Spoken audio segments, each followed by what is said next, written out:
We're back here on Eat, Sleep, Two Fights Retreat with a man who people all over the world are saying his name because he's appearing everywhere, and we'll see him a week from Saturday at Impact Wrestling, Bound for Glory. Joe Hendry, thank you for taking the time to talk to me. Thanks for having me.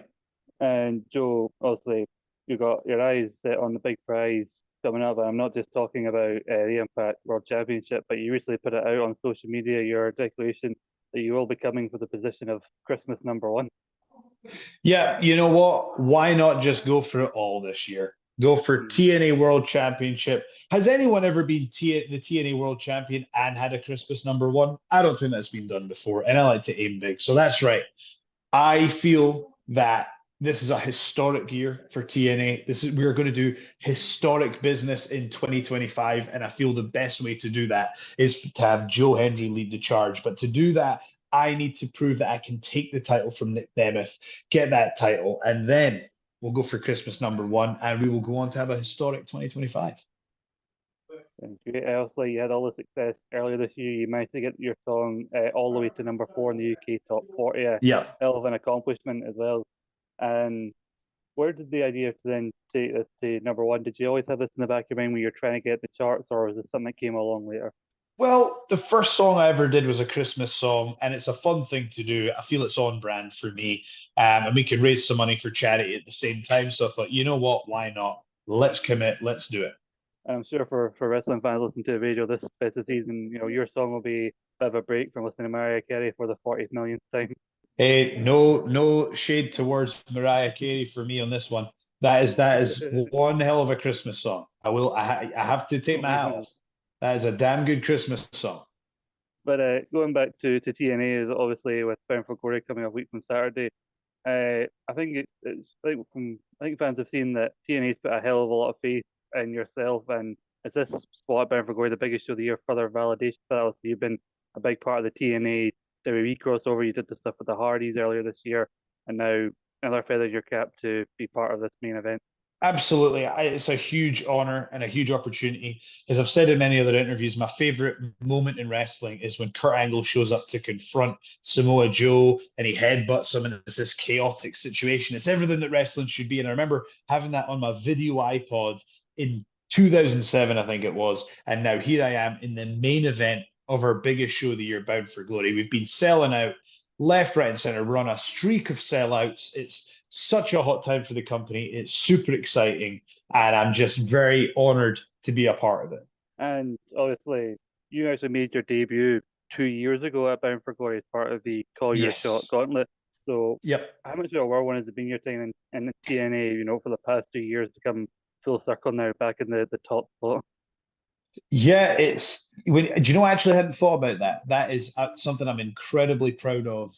And, I've worked extremely hard to get here. I've had great support from TNA and from colleagues and from the fans as well. The fans have put me in this position. And I feel like we've just got this amazing opportunity to do something great in professional wrestling. And Nick Nemeth is a world-class professional wrestler, one of the best to ever lace up a pair of boots. I would never take away from his ability, but Nick, I'm sorry, it's my time now. It's my time. Recently, we've seen you over on NXT, like I mentioned, also we can't not talk about that, No Mercy as well. You're a bit challenged for the TNA Championship, but too long ago you're challenging for the NXT Championship Yeah. as well. What are the odds, Joe, that after Bergoglio, should you walk out as the champion, that we could see you as TNA World Champion back on the CW? I say anywhere, anytime, any show. Anything can happen in the world of professional wrestling. Um, that's what I love about this business right now. It really does feel like anything can happen. But what I will say is I can show up anywhere, anytime, any show. But when I show up, I will be a soldier for TNA wrestling. So wherever I go, wherever, who knows where I could appear. And look, it doesn't even need to necessarily be elsewhere. What if someone else appears in TNA? Maybe if I become world champion, I invite someone over to come and challenge me. Wouldn't it be an amazing opportunity for a multiple time world champion, one of the biggest stars in the business, to cross the line and challenge Joe Hendry, even if they're the man that cannot be seen? I don't know. I don't want to. I've said too much already, but who knows? I think 2024, especially your time in 2024, has told us to, expect the unexpected. So you never know what's going to happen there. But Joe, you're still, you've been going over to the States quite a bit. You're still based here in the UK, and about this time last year, TNA was getting set to come back to the UK for what was a very well received tour. Yeah. What would it mean to you in the future to come back to with Impact Wrestling or with TNA rather to come back to the UK, but this time coming back as the face of the company as the TNA champion?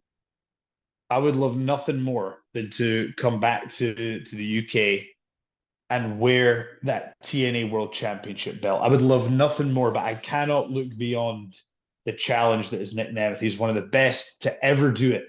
This is a huge challenge for me. My preparation needs to be on point. I'm going to need every fan behind me in order to do this. There's John Layfield. I don't know how he's going to be involved. Frankie Kazarian is obviously going to cause me problems. There's a lot in my way, and I'm going to need every one of those fans to overcome the odds. And if I do, well, of course, I think I'm going to be pushing to be able to get that title back to the UK so the UK fans can see me with that belt. Absolutely, I'm sure we'd all love to see it. Talking about the UK, you're also very much involved with Discovery Wrestling. You have your own Yeah. school. You're training people very heavily. Also, you've been all over the US with NXT, TNA, and wherever else you've been going. How do you manage to, find time for your responsibilities within Discovery and with your trainees? Well, my trainees are working all over the UK, and Discovery is selling out in Scotland and Germany. So we must be figuring it out somehow. Got an amazing team of people. I've got amazing colleagues, amazing students, and also TNA have been great and flexible and very. They've been very. What's the word I'm looking for? They've been very supportive with allowing me to grow as a performer and a business person as well. Very grateful to TNA for allowing me to spread my wings and to give something back with Discovery Wrestling to keep the Scottish wrestling scene going. And you mentioned when in other areas when you're in TNA, you've had advice from people like Eric Young, who is a very much industry veteran. You've been around the Hardys, veterans in their own right. Is there any advice that you've been given by your colleagues in TNA that you've then passed along to your students as something they should know starting out? The people, what I've learned, I have to say, as much as I dislike the system, Eddie Edwards is one of the people that I go to advice for. You learn who your people are, and Eddie is one of the people I go to advice for before he was in the system, obviously. But I think he taught me to express myself in the ring, in the way that I express myself on the microphone. Ace Steele was a part of that as well. Eddie and Ace, with their coaching, have really helped me understand who I needed to be in the ring. I knew who I was on the mic. I didn't really know who I was on the ring in the ring, and now I do. The challenge that I was given was, can you get these reactions that you're getting when you speak? Can you do it in the ring? And I believe that's what we've done. With all of my journey this year, I genuinely, hand on heart, believe I'm the most improved wrestler in the world, which is awesome. But let's see if I can cash that in and become the world champion at Bound for Glory. Absolutely. So Bound for Glory will be live. For international fans, we can see it on TNA Plus. For people out there who are still considering signing up for TNA Plus Show, other than obviously seeing yourself have that potentially crowning moment against Nick Nemeth, why else should the UK fans particularly tune in to Bound for Glory on TNA Plus? Well, I think you mentioned TNA Plus. I think it's an amazing app. You get there's all the classic TNA moments. There's the pay-per-views. There's also great shows as well. I've got a show on there, Food Fight, where you can follow me all over the world, trying different food, meeting fans. It's and again, you can only see that on the app. So you know what? Why don't you get Bound for Glory and treat yourself to some additional content as well? I genuinely believe that all that needs to happen is someone needs to see TNA wrestling once to love it. If you watch Bound for Glory, even if you're not a fan, if you watch Bound for Glory, you're going to be a fan by the end of that. TNA wrestling delivers the highest quality pay-per-views, tremendous value pay-per-views, and it has something for everyone as well. If you like entertainment, you are going to be entertained by Bound for Glory. There you go. You can't get a better pitch than that. One of my favourite shows on TNA at the minute is Food Fight. I've been very much enjoying it. It's interesting to see the different requests people make on that show. What so far? What would you reckon? Without giving away, if people want to go check out, What are some of the strangest things you've heard people request on Food Fight, or is there anything in particular you weren't a fan of but you tried anyway? Well, I happened to be in Times Square, and it just popped into my head that I saw a clip of Bill Gates getting a hot dog. And then I looked at the clip on my phone and tried to work out which one it was. And I saw there was a Levi's store in the background. So I managed to find the actual hot dog van that Bill Gates got a hot dog from and tried it. So that was quite obscure and random, but I'd say that's the most random event on Food Fight that I can think of right now. There's been a couple of times where we've walked in and they just gave us free food because they either watched TNA or they know who I was, or they just thought, oh, cool, they're promoting our food. So that's pretty cool when that happens. Going forward, you keep talking about historic 2025, for TNA Wrestling. Now, as TNA World Champion, what are some of the things you'd love to see from the company in 2025 you think that TNA maybe needs to do to get even bigger than they already are? I genuinely believe that we're in an era where having a great product is the best marketing. And that's why TNA has been growing, because we have a tremendous product. And it's a testament to the staff, the wrestlers, and the fans who all play their part to do that. We have a tremendous product. And what I would love to see is I would love to see us do, this is just my view. Again, there's always, you got to remember, there's so many things that we may not be aware of. We can say, I'd love to do this, I'd love to do that. There's business considerations that need to be made. But what I will say is I would love to, like you say, love to see us in the UK again. I'd love to see some European shows. I know the demand is there. That's why I go there. I know TNA would do amazingly well in Europe and across the world. And it feels like the world is our oyster. It's a super hot company right now. I absolutely 100% agree with that. I think WWE is seeing that the demand is there in the European market, and why not? TNA, I think TNA has always had a strong, fan base in Europe. Joe, going forward now, and with the WWE relationship, obviously it's been helping you grow your brand as well. You're popping up on NXT, but how at this point do you feel that the NXT relationship has overall benefited TNA, not just yourself, but the company as a whole? I think that the partnership has benefited all parties involved tremendously well.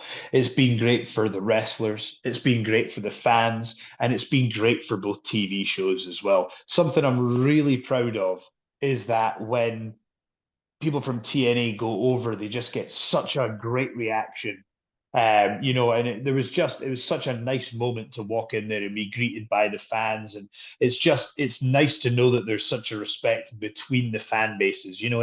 It's very unusual to usually a lot of the time, like when it was the Monday Night Wars, you would see adversarial relationships between the wrestling companies, but it's really cool for it to be a super positive, mutually beneficial working relationship and have all the excitement as well. That's such a rare and awesome thing. I think it's great for both. It's great for everybody. It's great for the companies. It's great for the fans. It's great for the wrestlers. It's exciting. Again, I say anywhere, anytime, any show, anything can happen. Nothing's off the table now, and having that air of unpredictability and chaos. That's what I love about wrestling. Absolutely, and I think I mentioned No Mercy, like seeing your entrance, but in a much larger arena. I think the crowd, how loud they were, I think it just shows how far-reaching not only your characters, but with the popularity of TNA, that all these people here at NXT knew like all Yes. the words and how much the songs are getting over. Yep. Absolutely. Completely agree. So, Joe, I think that's all the time I have with you right now. But before we go, obviously TNA Plus, where people can find yourself and Bound for Glory. Anything else you want to plug for our listeners in terms of what you got coming up? You said you're going to be helping raise money for some good causes with your Christmas No.1. Do you know when the details of that are going to be coming out? They'll be coming out very soon. We're just finalizing which charities we're going to go with and when the song's going to be recorded, and we're going to actually be able to upload the song and the video. So we're just working at the logistics. I know we've got one of the charities locked down, and we're figuring out who else we're going to bring into the single as well. Some potential collaborations there musically. Well, like I say, I've sent out an official invite to Eminem because he's in Detroit and Bound for Glory's in Detroit. And you know what? I watch Eminem's music videos and I see a wrestling guy right there. What better time for Eminem to make his debut in professional wrestling than to be in my corner at Bound for Glory? We both got the blonde hair. We both Yeah. got the beard now. It's a match made in heaven. I think the fans would go wild if Eminem showed up. So Eminem, this is your formal invitation. Come on down. There you go. And obviously, come out at Beverly, you've got one shot, one opportunity, and I'd love to see you take home the gold. Not being biased as a Scottish person, but I'm wishing you the very best of luck in your match with Nick Nemeth. Thank you, my friend.